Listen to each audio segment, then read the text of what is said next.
Hey everybody, welcome back to part 2 of our Righteous Rooftop project. Now, as you probably remember, a couple weeks ago, we started building a teeny tiny little neighborhood on our piece of paper. We cut out squares using scrap paper, recycled paper, or maybe just some other paper you have sitting around. And we used some really special pencil lines to make those squares turn into these 3D forms, these buildings. And remember, we added some windows and other details. Today, we're gonna be going over some of our lines with a black marker, and we're gonna be adding some color. So, let's get started.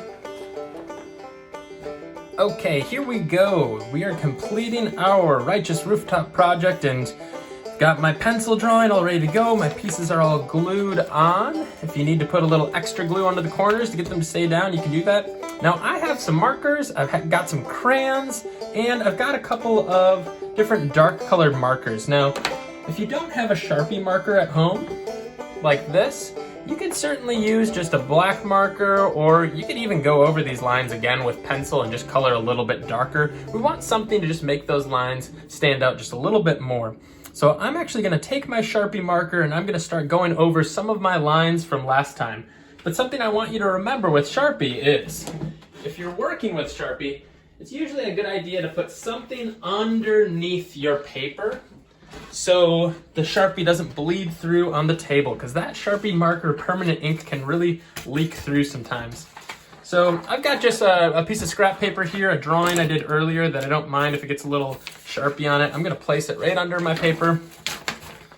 And I'm gonna get to work coloring in, or I should say, going over some of these lines. So here I go.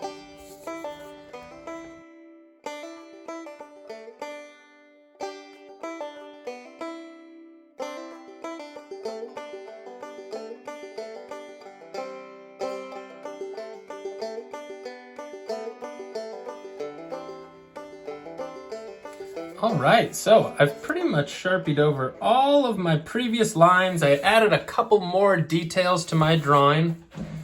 Now, before we start adding color, you can think about adding a little bit of texture. So you can see I added a little texture down here, just like those perspective farms last time. Is there grass surrounding your buildings? Is it sidewalk? Is there pavement? Maybe I'll add some lines here to show that this sidewalk is going around this house.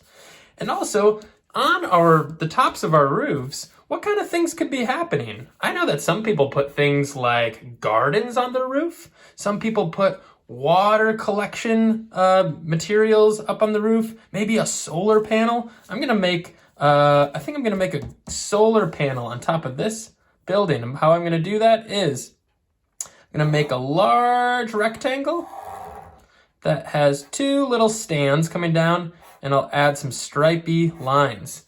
That's so this building can take the sun's energy and turn it into electricity. Sometimes another thing we see on buildings is a chimney. Maybe I'll make a chimney on this one. And how I do my chimney is actually really similar to how I made the building. I'll make a little square or a diamond, sort of like that. And then I'll make 3 lines coming down from it. Then I'll color in that square. Look, a 3-dimensional chimney. Now this building is gonna have a rooftop garden. So I'm gonna make a large rectangle here and a large rectangle here.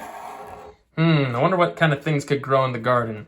Maybe flowers. And over here I'm gonna make some carrots.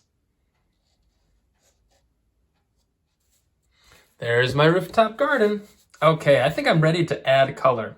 For this project, you can really use whatever coloring devices you have. Colored pencils, crayons, markers. You can even use watercolor paint or marker painting for this. I think I'm gonna use a combination of markers and crayons. And I'll show you a trick that I like to do sometimes when I use markers and crayons together.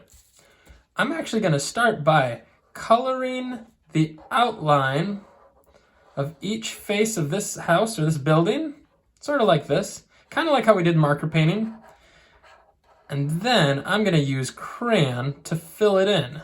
And that way we kind of get this nice effect of 2 different colors working together.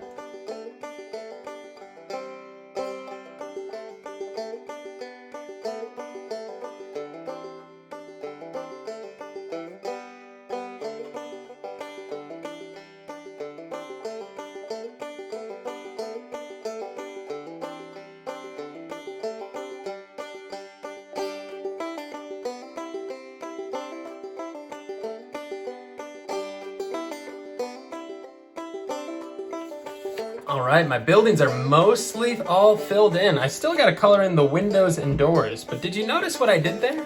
I saw that I had 1, 2, 3, 4, 5, 6 buildings, so I thought I'd use the 6 colors of the rainbow. Red, orange, yellow, green, blue, and purple. Okay, now all it's left is just to keep on coloring until I've filled in the areas surrounding the houses and a little bit of my background. I think I'm gonna grab my Sharpie and I'm gonna include maybe up here in the corner. This is gonna be my sunshine. And I'm gonna have some clouds.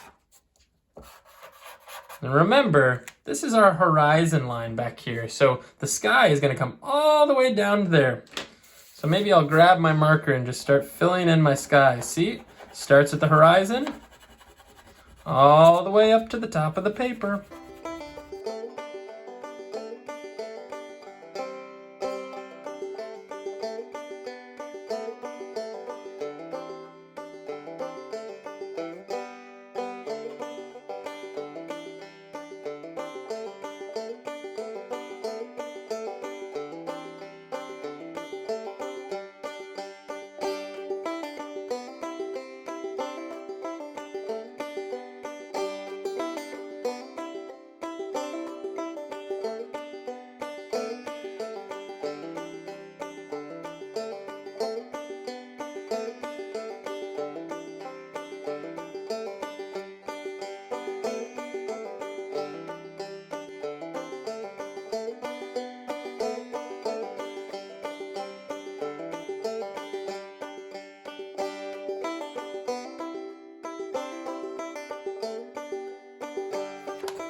All right, there you have it, my fully colored in Righteous Rooftop project.